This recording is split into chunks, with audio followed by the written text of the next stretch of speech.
तो स्वागत है आप सभी का कुलदीप नलवा चैनल पर। सभी को जय श्री राम, वंदे मातरम। साथियों, आज फिर एक और नई जानकारी नई वीडियो के साथ। और सभी साथियों से वीडियो शुरू करने से पहले सभी साथियों से निवेदन है कि वीडियो को ज़्यादा से ज़्यादा शेयर करें और लाइक करें। साथियों, आपका एक शेयर और एक लाइक मेरे लिए बड़ा कीमती है साथियों। और इस एक लाइक और एक शेयर से साथियों मुझे मत मिलती है और उसी मत के कारण मैं नई नई वीडियो लेकर के आप सबके सामने आता रहता हूं साथियों। इसलिए सभी साथियों से निवेदन है कि वीडियो को ज़्यादा से ज़्यादा शेयर करें और लाइक ज़रूर करें। तो चलते हैं हम अपने विषय की तरफ, अपनी वीडियो की तरफ। दोस्तों, आज की जो जानकारी है साथियों, तो सभी साथियों से निवेदन है कि अंत तक, लास्ट तक वीडियो में ज़रूर बने रहें साथियों। तो आप सभी जानते हैं कि रूस व यूक्रेन के युद्ध को चले हुए 1 महीने से ऊपर समय गुजर चुका है साथियों, लेकिन ये अभी युद्ध रुकने का नाम नहीं ले रहा है साथियों। तो इसी बीच यूक्रेन पर हमले को लेकर के, यूक्रेन के अंदर हो रही जो हिंसा है, हिंसा को लेकर के रूस के राष्ट्रपति पुतिन के ऊपर युद्ध अपराध का मुकदमा चलाया जा सकता है साथियों। अमेरिका के राष्ट्रपति जो बाइडेन ने भी सार्वजनिक रूप से रूस के राष्ट्रपति पुतिन को युद्ध अपराधी भी कहा है साथियों। तो दोस्तों, ये युद्ध अपराध क्या है, आज हम इसी के ऊपर ही चर्चा करने जा रहे हैं साथियों। इसीलिए वीडियो को अंत तक, लास्ट तक जरूर देखें साथियों। कोई भी देश किसी दूसरे देश पर मनमाने ढंग से हमला नहीं कर सकता, आक्रमण नहीं कर सकता। युद्ध के कुछ नियम होते हैं साथियों, और जो सभी देशों को मान्य होते हैं। और यदि कोई देश किसी यानी कि उन युद्ध नियमों का उल्लंघन करता है तो उसे युद्ध अपराध की श्रेणी में कहा जाता है साथियों। यानी कि वो युद्ध अपराध होता है यदि कोई उन नियमों का उल्लंघन करता है। तो साथियों,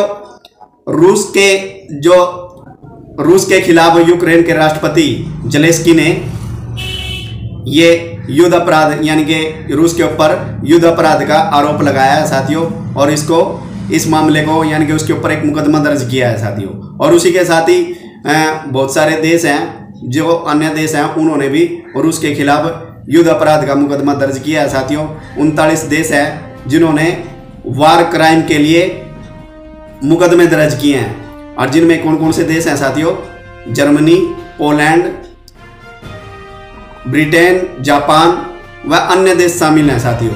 तो लॉ ऑफ वार, युद्ध के नियम क्या हैं और ये कब बनाए गए, ये भी जानने का हम प्रयास करते हैं साथियों। द्वितीय विश्व युद्ध साथियों, ये कब बना था? जब द्वितीय विश्व युद्ध 1939 और 1945 के अंदर चला हुआ था, और जिसमें बहुत सारे जान व माल का बड़ा नुकसान हुआ था साथियों। और इस युद्ध के अंदर, द्वितीय विश्व युद्ध के अंदर, परमाणु बम का भी इस्तेमाल किया गया था साथियों। आप सभी जानते हैं कि अमेरिका ने 6 अगस्त व 9 अगस्त 1945 को जापान के 2 शहरों को तबाह कर दिया था परमाणु बम डाल करके। आप सभी जानते हैं हिरोशिमा व नागासाकी, यानी इन दोनों शहरों को परमाणु बम डाल के अमेरिका ने बिल्कुल ही यानी कि बर्बाद कर दिया था साथियों। और आज भी उस युद्ध के जो परमाणु बम जो डाला गया था, आज भी वहाँ पर उसके परिणाम देखने को मिलते हैं साथियों, ये आप सभी जानते हैं। तो 1945 के द्वितीय विश्व युद्ध के समाप्त होने के बाद 1949 में विश्व के देशों के प्रमुख नेता स्विट्जरलैंड की राजधानी जनेवा में इकट्ठे हुए। और उसमें एक बैठक की गई जिसे जनेवा कन्वेंशन के नाम से जाना जाता है साथियों। और इस बैठक के अंदर सभी देशों के नेताओं ने निर्णय लिया कि विश्व में दोबारा से विश्व युद्ध ना हो, और युद्ध के अंदर कोई खतरनाक हथियारों का इस्तेमाल ना हो। इसके लिए उन्होंने युद्ध के कुछ नियम बनाए थे साथियों, और उन्हीं नियमों को लॉ ऑफ वार कहा जाता है। और इस लॉ ऑफ वार के अंदर 161 नियम है साथियों, और इन नियमों को 196 देशों ने मान्यता दी थी साथियों। और इसका एक उद्देश्य था, क्या उद्देश्य था?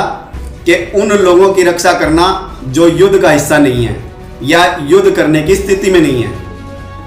लॉ ऑफ वार के क्या नियम हैं और कुछ मुख्य नियम हम इसके बारे में भी जान लेते हैं साथियों।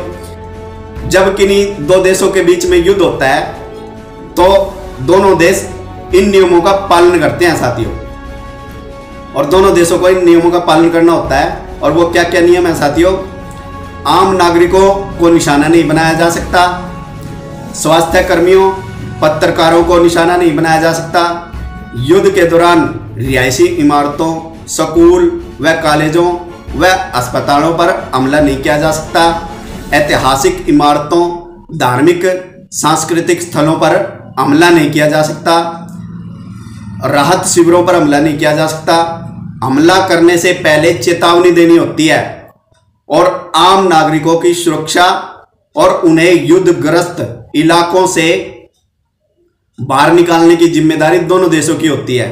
जंग के दौरान यदि कोई देश आत्मसमर्पण करता है तो दूसरा देश उस देश का सम्मान करेगा और उसके साथ अच्छा बर्ताव करेगा। युद्ध के दौरान कोई भी देश रासायनिक हथियारों का इस्तेमाल नहीं कर सकता। दोस्तों, इस प्रकार के कुछ नियम हैं, इन नियमों का युद्ध में पालन करना होता है।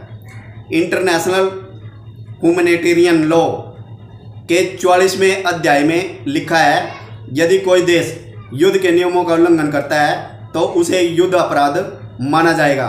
आम नागरिकों को निशाना बनाना, उनकी संपत्ति पर कब्जा करना, उन्हें बंधक बनाना, बलात्कार करना, निर्दोष लोगों की हत्या करना, गांव पर हमला करना युद्ध अपराध कहलाता है।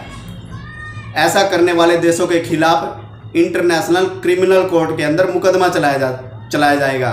यह मुकदमा युद्ध अपराध के आरोपी देशों के प्रमुख नेताओं पर चलाया जाता है। अब इंटरनेशनल क्रिमिनल कोर्ट क्या चीज़ है? ICC ये क्या है? अंतर्राष्ट्रीय आपराधिक न्यायालय। यह एक अंतर सरकारी संगठन है जो द हेग के नीदरलैंड में स्थित है।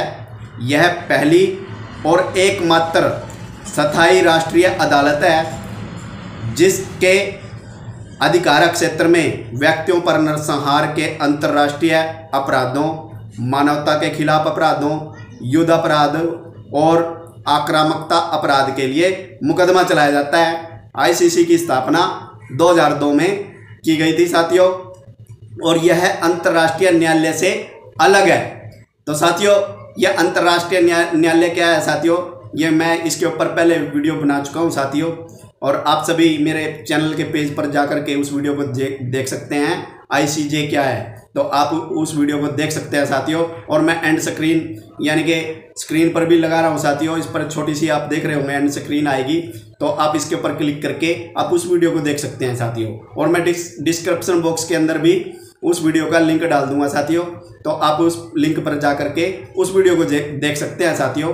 लेकिन फिर भी मैं थोड़ी सी आपको जानकारी दूंगा कि ICJ क्या है। ICJ एक संयुक्त राष्ट्रीय संघ की संस्था है, और ICJ के अंदर जो भी उस संस्था के जो सदस्य देश होते हैं, उन देशों के अंदर यदि कोई विवाद है या कोई झगड़ा है दो देशों के बीच में, तो उन विवाद और उन झगड़ों का निपटारा किया जाता है उसके अंदर। तो साथियों, तो आज यही जानकारी मैं आज अब तक लेकर के आया था साथियों। आशा करता हूँ आप सभी को ये जानकारी अच्छी लगी होगी साथियों। इसलिए इसी जानकारी के साथ सभी साथियों को जय श्री राम, वंदे मातरम।